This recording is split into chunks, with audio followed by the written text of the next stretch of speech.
I spent my entire life as a defense mechanism making everything a fucking joke. My family can attest to that. Friends probably can attest to that. And then I finally understood that it was only because of fear.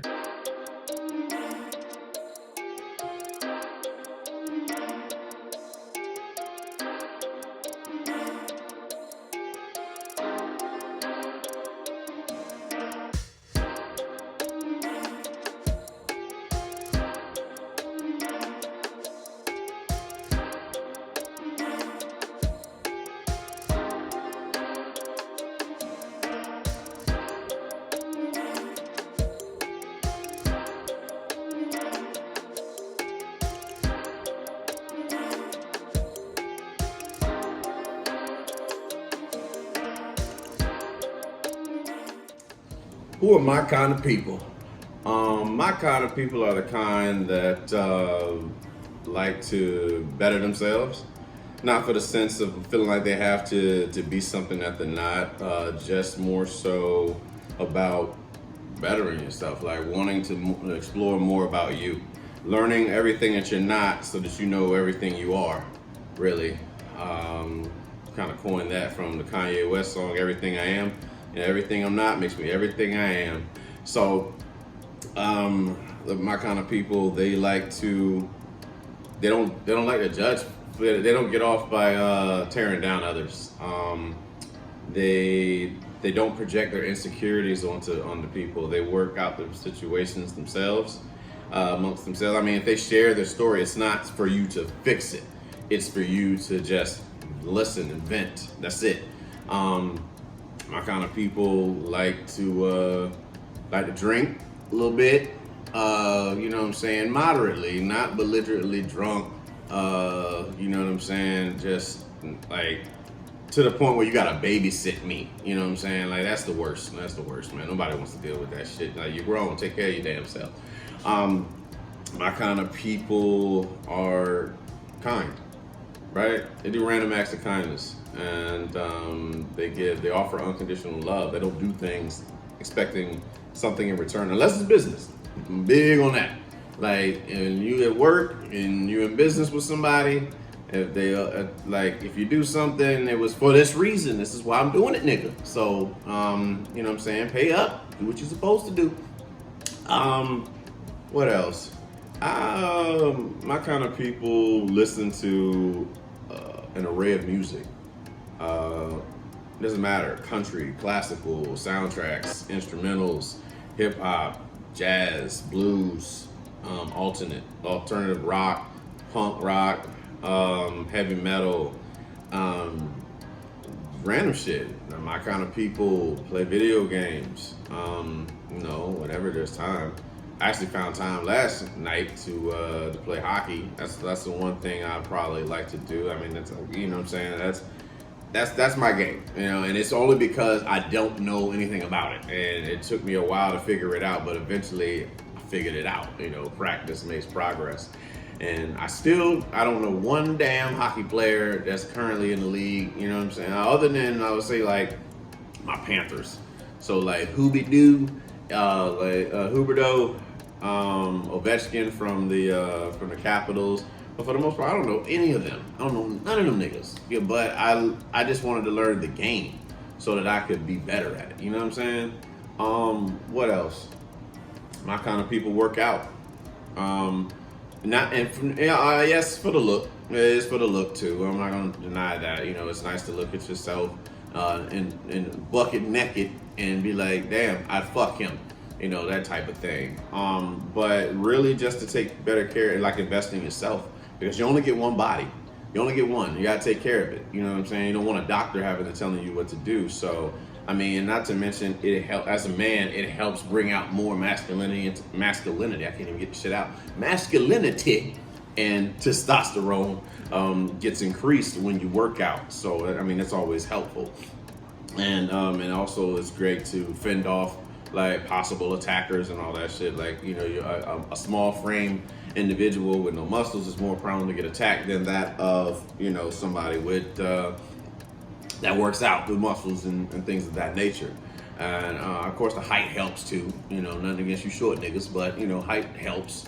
So, but yeah, my kind of people are tall, apparently, because I mean, I'm 6'1". I'm 6'1", but my kind of people like to read. They like to broaden their minds. They like to have conversations, not for right and wrong, but just to progress the conversation, share their perspectives without having to judge anybody or make anybody feel intimidated or like to the point where they don't want to share what they have to say, because you never know, you might want to hear what these people have to say. My kind of people like to laugh, you know what I'm saying? I laugh at different things. I know I have a few friends that like to share shit with me, and I mean, it's funny to them, and that's what's important. It ain't funny, it might not be funny to me, but it's funny to them. An ex-girlfriend of mine used to watch fucking Saturday Night Live. I can't laugh. I won't laugh at this shit. I don't laugh unless it's funny. But it's funny to you. You know what I'm saying? I would always prefer the likes of a Mad TV or an In Living Color and shit like that, or classroom comedy. Now, classroom comedy I like, which is like Mike Epps. You know, who else is? I would consider like Bernie, like people that you would sit next to in class that would kind of distract you. Those type of jokes. That shit makes, you know, that's natural comedy to me. That just makes you fucking laugh. Like Mike Epps, you know what I'm saying, referring to, I think one time he was talking about in his stand-up, there's a lot of women in here with bodysuits on and got no bodies.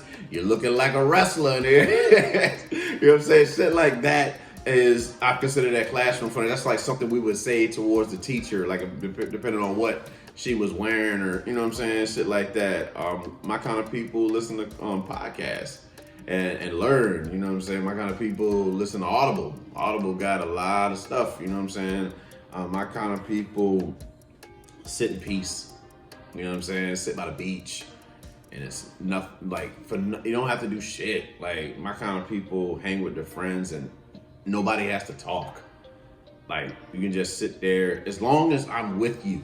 That's all that fucking matters. You know what I'm saying? Those are my kind of people that just sit in bliss and like, man, I'm with my people. But you know, have some people that get bored easily and all that stuff. I'm just like, you're here. That's what I'm grateful for. You know what I mean? Because you could be gone. We couldn't be talking anymore, whatever it is. But the fact that you're right here in the present moment. And that's another thing about my people. My kind of people like to find the present moment, because everything else causes anxiety and depression. The future causes anxiety and the past causes depression. But to find that present moment, like nothing else matters. It's just sitting with that. And my kind of people realize that love is about appreciation, not possession. So, I mean, I'm not going to say, I haven't done all the statistics, but I mean, I just feel like a lot of people, these are some things that most don't think about quite often, because I know there's a point in time where I didn't think about these things. But as you get older, you spend more time alone, you start to learn more about yourself and what you're into and what you like and what you don't like. The people that come around you feel like are draining.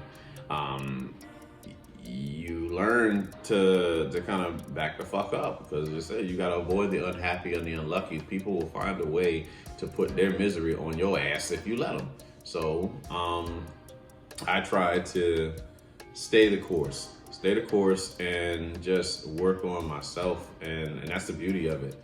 When you're constantly working on yourself, you don't have time to worry about anybody else. I'm trying to be jealous of you. I'm working on me. That's it. It's not personal. I'm working on me. The boundaries that I set, that's not to inflict harm on you. It's to protect myself. You know what I mean? But, yeah, those are my kind of people.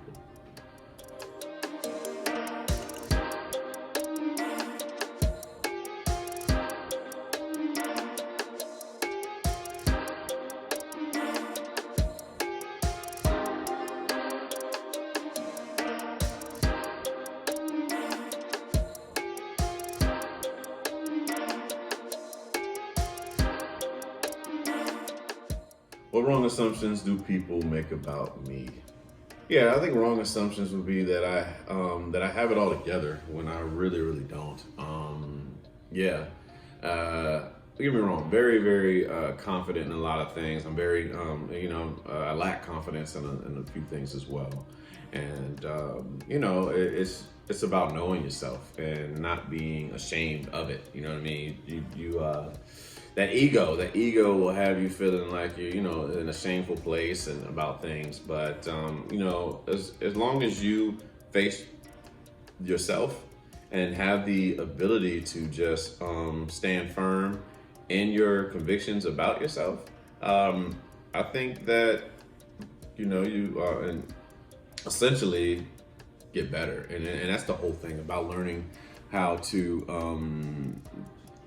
accept yourself to you, and not feeling like you have to be something to be a part of anything. Because I mean, as I mentioned in the previous question, like my kind of people, where we don't judge anybody. We accept people as they are. You know what I'm saying? Everybody is where they are. As long as you don't project any insecurities onto others, yeah, it's all right. But once I feel like, you want me to be responsible for you, no, I can't fuck with that. I mean, yeah, thinking that I got it all together, that's probably one assumption. Let's see, that I don't know how to I don't know how to take a joke. Probably is one. This is the thing. I spent my entire life as a defense mechanism making everything a fucking joke. My family can attest to that. Friends probably can attest to that. And then I finally understood that it was only because of fear. Because I didn't want to be in an uncomfortable situation. I didn't want to be in conflict. I didn't want to be in confrontation. And that meant that somebody would end up leaving or abandonment. You know what I mean? So I tried to make everything fucking funny. And I could make pretty much a joke out of anything. Now the practice for me is, how do I be mature about this? How am I a man about the situation instead of a boy? How do I handle this from an adult standpoint versus a child? And because children like to make jokes out of everything. That's how you can tell the difference. And I believe that's how you can tell the difference in one's mindset. But if there's something serious, like say you're in a relationship and your girlfriend is trying to tell you that we don't hang out enough or whatever fuck it is, and then you come up with a joke, sarcasm, defense mechanism, you know what I mean, because you don't want to get into conflict. And so now, and you know what I'm saying, I can get a lot like as far as people say like smile in pictures and all that stuff. Yeah, just smile all the time. I think more so it's just a new path. I mean, and recognizing that you do have a great smile. I mean, it's reserved. It's not to say I don't smile ever, but commonly I like the way I do it for me. I like the way I look when I don't smile. So wrong assumption is that I don't know how to take a joke. I can definitely, I'm saying, I'd be funny all the time, but I mean, who takes a person that's always joking? Who the fuck takes them seriously? And I just wanted to be taken seriously, especially becoming a man and learning who the fuck, I don't want to be in my life. Other wrong assumption, that I won't ever get married. Yeah. I mean, this is dope. I want women to, because it's commonly for women. I mean, men don't give a fuck if they get married or not. Family might say, Romy gonna be, he won't get married ever in life. But this is the deal. It's about the quality. You don't just marry anyone. Forever is a fucking long time. You know what I'm saying? So I personally, I'm assessing what qualities are that of a woman who is meant to carry on a family and who's into me and not just with her own self-interest. You know what I'm saying? Like because people marry for different reasons. I had a conversation with a friend of mine who was kind of sharing that, and I was talking to her about how the concept that men love idealistically, women love opportunistically. You know what I'm saying? In the sense of, you have some women that are like in other countries, like that marry for a green card. You have some that marry for love, yes. You have some that marry because he got money, security. You know what I'm saying? Which is, that's not. I don't knock anybody, especially like a woman, like finding a man with resources. I mean, that's survival. That's survival mindset. You know what I'm saying? There's no reason to knock any woman, you know what I'm saying, for trying to ensure the best possible resources for their future family or their current family. You know what I mean? That's just the name of the game. It's just, it's hard to assess who's there for you and who's there for their own interests. Because the thing is learning that, there's two different engines. You have men who operate on like logic, and you have women that tend majority on emotion. Not to say that women don't use logic. I don't want that to get misconstrued. What I'm saying is that naturally, you guys are women are designed as you're emotional creatures. And of course, women can say, I'm sure some women that have attracted enough beta males, that exert our feminine energy. I know for sure I've done it many times. Many times in previous relationships, not having the emotional intelligence to kind of convey how I felt in a masculine way. So it just comes out like a child talking to his mom type shit. But what I'm saying is that, men tend to move more on, I believe that men tend to move more on logic than their emotions, as to where a woman moves more on emotions than logic at times. You know what I mean? So it's all about, everything's about how you feel. You know what I mean? And like, we ain't fucking tonight. I don't feel good. Or I feel like fucking, you know what I'm saying? Shit like that, you know what I mean? But, so for me, it's me assessing, like, what exactly is for me. Because, everything can be a flash in the pan. I mean, we all get caught up in the honeymoon phase when we meet somebody. You're texting them all the time. You're talking to them on the phone all the time. You're FaceTiming them and shit like that. And then you finally see something that you don't like in them, and that's when everything begins. Honestly, and then it's like the illusion is gone, because you can get lost in the idea of somebody. And I feel like that's where a man can be very emotional, when we get lost in the idea of what a woman is, you know what I'm saying, versus being able to assess what, again, not this idea of her, but exactly what she's showing you, and you decide if that's meant for you. And it's okay if it isn't. There's enough people in the fucking world. You can go back out to space, look down where you are right now, you're gonna see a lot of fucking people. So for us to get hung up on somebody as an obsession is very toxic. It's about learning what is best for you. And I encourage both men and women to do so, to find out what the fuck is best for you. So anyway, those are three of the wrong assumptions that I feel people make about me.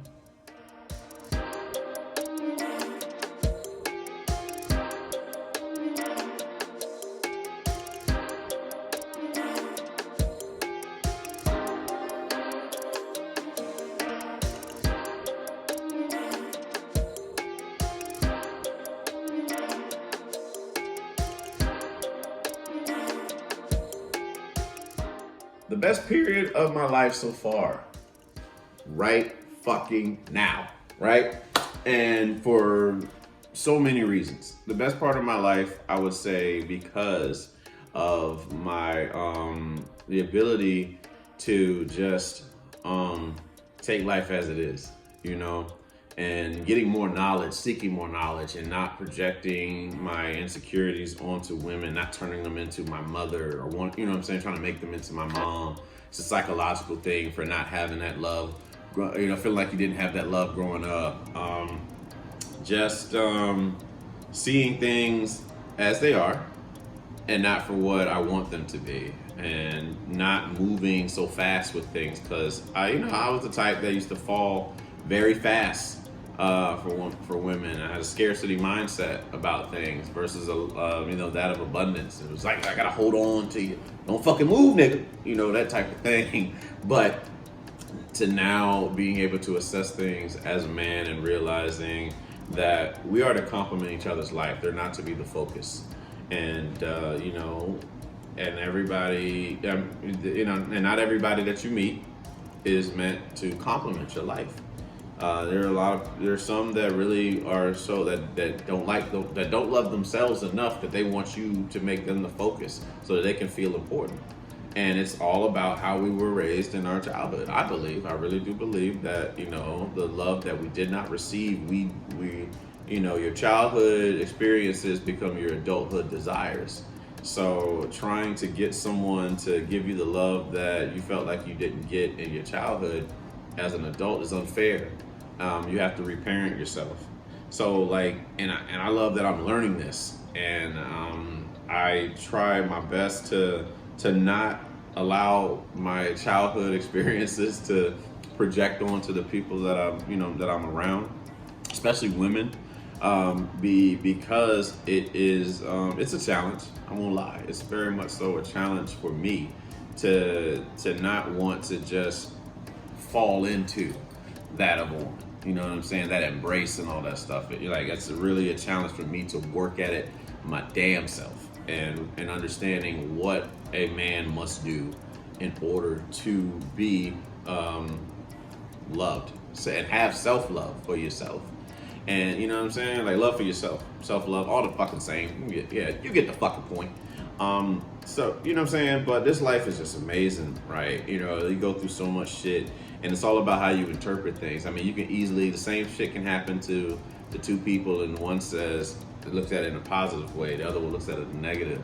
And the beauty of it is not internalizing what is being done to you. And once you're able to do that, once you're able to manage that fucking ego where you don't make shit about you, life gets so much better. And it's a fucking challenge. It is a motherfucking challenge every fucking minute of the day to not make shit about you when people do things, and understanding that. But I'm eternally grateful for the Toltec traditions in the Four Agreements by Don Miguel Ruiz. Don Miguel Ruiz. It talks about, one of the Four Agreements is don't make shit about you, pretty much. You know what I'm saying? Don't take it personal. Don't make assumptions. But I find myself really just learning to incorporate this every day. And there's times where I can go in isolation and I get to myself because I don't want to project my own insecurities onto people. You know what I mean? And I deal with these things. Don't get me wrong, there's nothing wrong with asking for help from your friends and all that shit. But these situations that I find myself in, only I can fix it because it's how I feel about myself. So me coming to you, I don't need, you know what I'm saying? Your validation is not required. Only mine. So it's just having to stand on your own 2 fucking feet, no training wheels, no crutches, no nothing. And mastering this in your mind, and it's powerful once you figure out how to do it. I mean, it allows anybody to say anything they want, take on jokes. I mean, I know I struggled with that. I struggled with being criticized because it was a time, when I was younger, I was bullied. You know what I mean? Joked on and shit like that. Family done it. So-called friends were doing it, and when you don't have that validation as a child, you believe everything that's being said. So just imagine all these different people saying shit and you being the sensitive one. Gaslighting is what the fuck that is. Saying you're sensitive and all that shit. But you do have feelings, you do have emotions. But I mean, it's just learning to have, you do want to develop a tough skin. And that's what the part about not taking things personal means, is learning that, it's not to be taken personal. A person joking has nothing to do with you. It's their projection in their mind on shit. You know what I mean? But it's lessons. There's lessons in all this shit. And I'm grateful. I'm just grateful for this period in my life. I'm grateful for the people that come in and the ones that leave, the ones that, again, avoiding the unhappy and the unlucky. The people that don't project their insecurities onto me, which is a beautiful thing. if you can find folks that do that, because a lot of us are still looking for our parents in different form. And it's nothing, what I'm saying, it's no shot at anybody. It's just understanding you got to do what's best for you, and learn that you're not responsible for anybody. You don't owe anybody anything, and nobody owes you anything. You're not entitled to anything. You shouldn't have any expectations of people, because that leads to disappointment. The only thing you are to do is be in the present moment with them and do what the fuck is best for you. That's it. And I say this, and because I lived a very long time with expectations of people, feeling like I was entitled to shit, throwing tantrums, being upset like a child would do, and trying to just make sense, because it's how I felt about myself, and it's because of how I wasn't, taught that to love oneself. I mean, but who really is? You know what I'm saying? I mean, if you're fortunate enough, you'll have parents that are very emotionally available. But it's a lot of us that grew up with parents that weren't emotionally available because they've never seen it. You know what I mean? So if they've never given, you know what I'm saying, if it was never given to them, they don't even understand emotions. The only thing they know is just to provide and be there for their kid. That's all they're going to focus on. But actually being emotionally available, giving a child that assurance. Parents, give your children assurance of themselves, so that when they get older, they don't depart from that. You know what I'm saying? They understand how important their feelings are. Because think about the kids that that used to be very playful and happy-go-lucky, and then they become teenagers and they don't say shit because they don't feel heard, and then they start listening to the rebel music. I mean, nothing's changed. Nothing has changed under the sun. It's only worse because of more technology and you know what I'm saying, very carefree society that we live into. So I mean, I can't imagine the level of depression that might be going on with kids because of that right there. And if we act like we don't give a fuck, then they're gonna go back into that shell. So it's like everybody just wants to be heard and loved. Every fucking body on this planet wants to be heard and loved.